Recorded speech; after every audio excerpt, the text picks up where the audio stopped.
අයිබෝන් වල හැමෝටම අද මම බලාපොරොත්තු වෙන මේ වීඩියෝ එකෙන් ඔයාලට කියලා දෙන්න Microsoft Excel එක කොහොමද macros use කරන්න කියලා.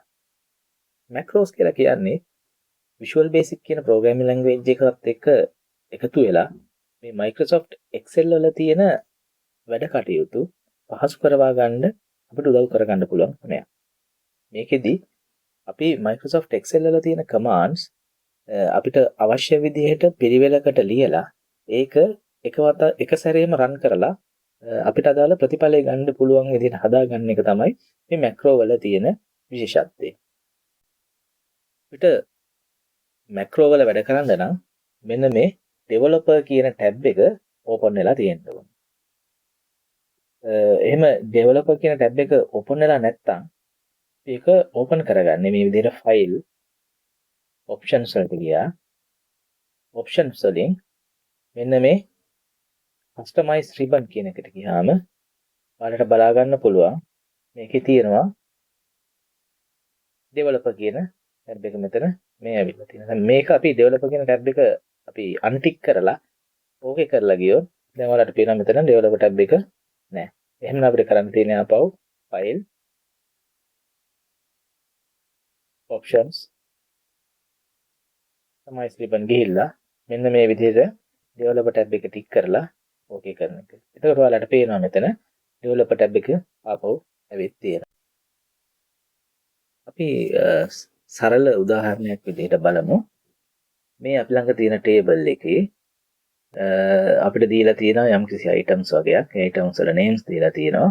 ඊළඟට market 6කින් ගත්ත ඒ එක් item එකේ price එක දීලා තියෙනවා. අපි හිතමු අපිට මෙන්න මේ column එකේ ඕනෑ කරනවා මේ එක එක market වල තියෙන price වල එකතුවේ average එක හොයාගන්න. ඒ කියන්නේ මේ item එකට අදාළව average price එක හොයාගන්න ඕනේ. ඊට අමතරව අපිට මෙන්න මේ උඩින් තියෙන titles ටික අපිට format කරගන්න ඕනේ. එතකොට අපි කොහොමද මේක macro වලින් කරලා ඊට පස්සේ ආපහු මේ වගේම data sheet එකක් අපි මේ work book එක ඇතුලේ ගත්තොත් ඒක මේ macro එක run කරලා අපි මේකේ කරන format කරන විදිහටම කොහොමද අනිත් worksheet එකේ table එක format කරගන්නේ කියන එක. අපි මේකට ඉස්සලාම් කරන්න ඕනේ developer ගිහිල්ලා record macro කියන මෙන්න මේ tab එකෙන් macro එක record කරන්න පටන් ගන්නවා. record macro. එතකොට අපිට මේ macro එකට නමක් දෙන්න තියෙනවා. හිතමු මම මේකට දෙනවා macro table format. මේකට ඔයාලට කැමති නමක් දෙන්න පුළුවන් කිසිම ප්‍රශ්නයක් නැහැ. ඊළඟට මේ shortcut key එක කියලා කියන්නේ අපිට පුළුවන් මේ shortcut key එක press කරලා ක්ෂණිකව මේ macro එක run කරන්න. ගොඩාක් වෙලාවට අපිට Excel වලම ඇවිල්ලා තියෙනවා මේ විදිහට shortcut keys. ඒ හින්දා අපි ඒවත් එකට ගැටෙන්නේ නැති වෙන්න control එකත් එක්ක shift එකයි තව කීයකකුයි පාවිච්චි කරන සාමාන්‍ය macro කරන්නේ. ඒකට control shift A press කරොත් මම මේ දැන් කරන්න පටන් අරගෙන ඉවර කරන ක්‍රියාදාමයන් ටික සේරම, ඒ කියන්නේ commands line ටික සේරම ක්ෂණිකව run වෙලා අපිට table එක format කරගන්න පුළුවන් වෙනවා ඊළඟ worksheet එකේ කිසිම කරදරයක් නැතුව. ඒකෝන මෙතන store macro in this workbook අපිට පුළුවන් මේක personal macro workbook කියන එක එහෙම නැත්නම් new workbook එකක් විදිහට නැත්නම් this workbook කියන එක. කියන්නේ අපි මේ workbook එක ඇතුලේ තමයි මේක කරන්නේ. එතකොට අපි මේක this workbook එකේ පාවිච්චි කරනවා. එහෙමනම් අපි මේක description එකක් දෙනවා. This macro will format table according. මේක අත්‍යවශ්‍යම නැහැ. නමුත් අපිට මේ macro එකෙන් මොකද්ද වෙන්නේ කියන එක හඳුනා ගන්න පුළුවන් මෙහෙම දුන්නා. මම දැන් ඕක කළා.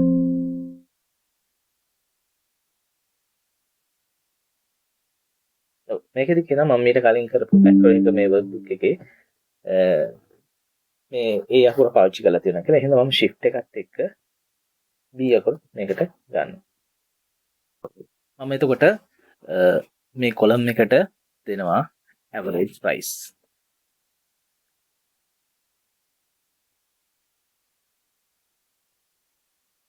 දීලා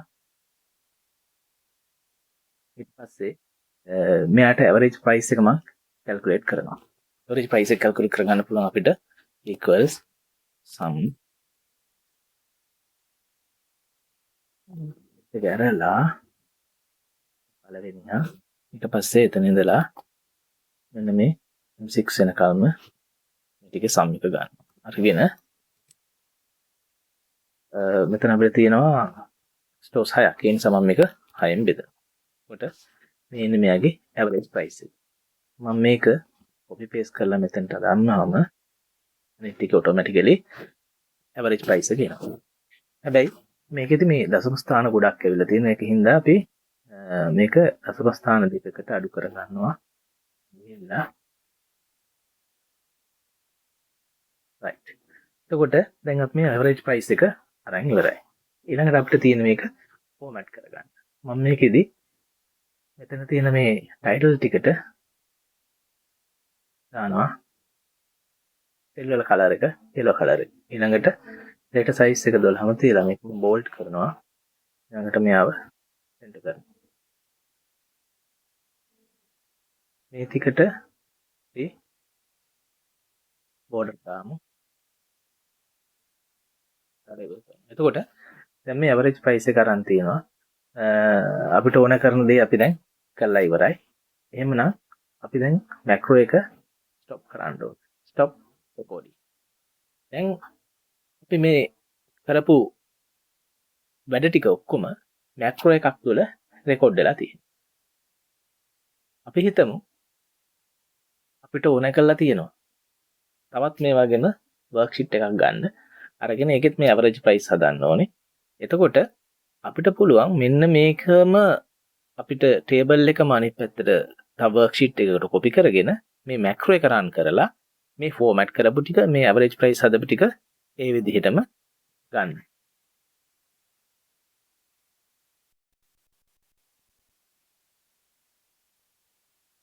හොඳයි. අපි බලමු දැන් මේ sheet 2 එකේ අපිට තියෙනවා මේ විදිහටම තියෙන table එක. හැබැයි ඒකේ මේ average price කියන එකයි මෙන්න මේ විදිහට අපි format කරපු title ටිකයි නැහැ මේ sheet 2 එකේ තියෙන එක. දැන් අපිට පුළුවන් ක්‍රම දෙකකට අපේ macro එක ක්‍රියාත්මක කරවන්න.